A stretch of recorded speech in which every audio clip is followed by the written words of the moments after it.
Welcome back to Operation American Dream. The Wingman Foundation is an incredible nonprofit organization that is making a tremendous difference in the lives of our heroes. I have got Ricky and Michael here to talk about it today. Thank you so much, guys, for coming on to share. I'm so excited to meet you. Thanks for having us. So, Ricky, I'm going to start with you because we talked first, and you were the touch point that I had when I asked you to come on. And tell me about, first of all, your background. You've served 25 years Yes. in the Marines. I'm retired from the Marine Corps. Retired from the Marine Corps in 2015. I was an enlisted Marine for 17 years. I worked with the F-18s here at Miramar for a while. Transitioned and became a V-22 Osprey Wow. maintenance officer and also combat air crew. Did I see you did like 10 deployments? I did 10 deployments. Yeah, that's incredible. Well, thank you for that. We do our job. Right, and Michael, same for you. How long in the service? I spent 10 years on active duty, and then I'm in my third year now in the reserves. Started off as a CH-53 helicopter pilot, and then I transitioned to administrative officer and personnel officer management. So did all that, and only 2 deployments for me, not as long as Ricky here, but definitely one of the big things is I saw how dangerous aviation could be, but also how many lives are touched as well. Absolutely, yeah, and it's not a competition. That's what I always tell my kids, right? But you guys are here today to represent the Wingman Foundation. And I really want to hear more about that because you guys are doing specific things. It started in 2014. I had fun reading up on what you guys are about, but it was coming from the heart of other active duty who said this is a need. One of you guys want to touch on what happened and how it came together. Oh, the executive director. Well, like you said, it started in 2014. It was after like a couple very, very tragic months for marine aviation, where we lost several aircraft, and every single person that's lost has their families are going to have to figure out what they need to get through the tragedy. And some of these had situations where the military, the government wasn't going to be able to cover all of it just based on the regulations. So Marines did what Marines have always done, is take care of our own and pass the hat around. And there's 3 guys who are on 3 different continents. Basically figured out there's probably a better way we can do this. Figured out what they needed to start a 501c3, like a legitimate nonprofit, so that way they can make it more legitimate instead of just trying to do ad hoc things to support people. Actually make it so there was like a professional organization that could go ahead and do it. So as a all volunteer nonprofit, that's what we've been able to do over the past several years. Yeah, because you guys are volunteering, and everybody else in the organization is volunteering. Yes.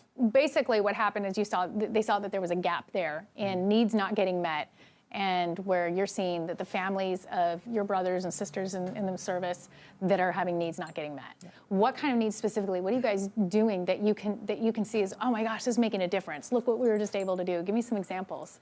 Well, for example, I'm the director of operations, and I'm also the mishap response coordinator, which is a fancy way of saying when we respond to a mishap, I'll usually make the first contact and then coordinate with the command first, and then ultimately talk to the families, which will become Gold Star families. Right. For example, VRC-30 was the mishap that we dealt with on the latter part of 2017.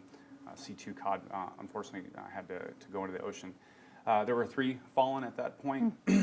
All different. One was a pilot, one was brand new to the Navy, one had been there for a while. 2 of them hadn't even been attached to their carrier yet.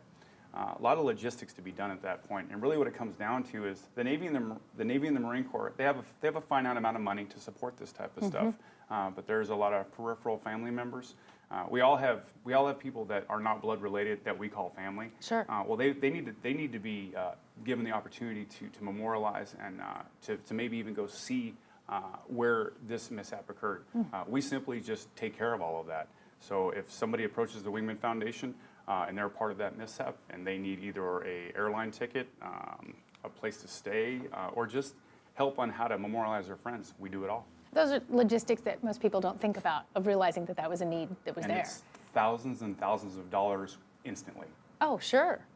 And you guys are able to supply that now. Yes.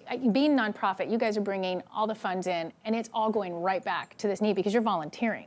So you guys are able to see a difference made instantly without funds getting lost in admin, correct? Yes, so one of the big things for us is that we pride ourselves on being an all-volunteer organization, but also being very effective with the money that we do raise. So right now, out of all the money that we've raised, we've been able to average over 97 cents of every dollar going directly to our programs, which are the mishap supports mainly. And then some of the other things, like when Ricky stated, like when there is a crash, we'll raise a specific fundraising page for that one incident, and 100% of all that money comes in. We'll cover the admin costs from the other fundraising that we do from general events or from donations that we get throughout the year, because we have some great supporters, but especially after a specific tragedy strikes, a lot of people just want to know how to help, and so we hope to be like the legitimate face of that, so that people know that they're entrusting their money to an organization that's going to be a responsible steward of it and make sure that the families get it. Right, and people can see this is vetted, this is really going to the families in need. You guys are doing such an awesome job, and I hope that the viewers see and come on board to say, how can we support? People need to jump in, support what you guys are doing, spread the word. I'm real proud to be able to do this show that hopefully will spread the word further for what you guys have been able to do, and now, families up ahead that'll be able to have the opportunities to be blessed by your foundation. Thank you so much for being on the show today. I really appreciate you guys sharing the Wingman Foundation, and really wish you all the best in what's coming up ahead, and please keep us posted. Thank you. Thank you. Thank you, Ricky, Michael, thank you. We'll be back with more Operation American Dream.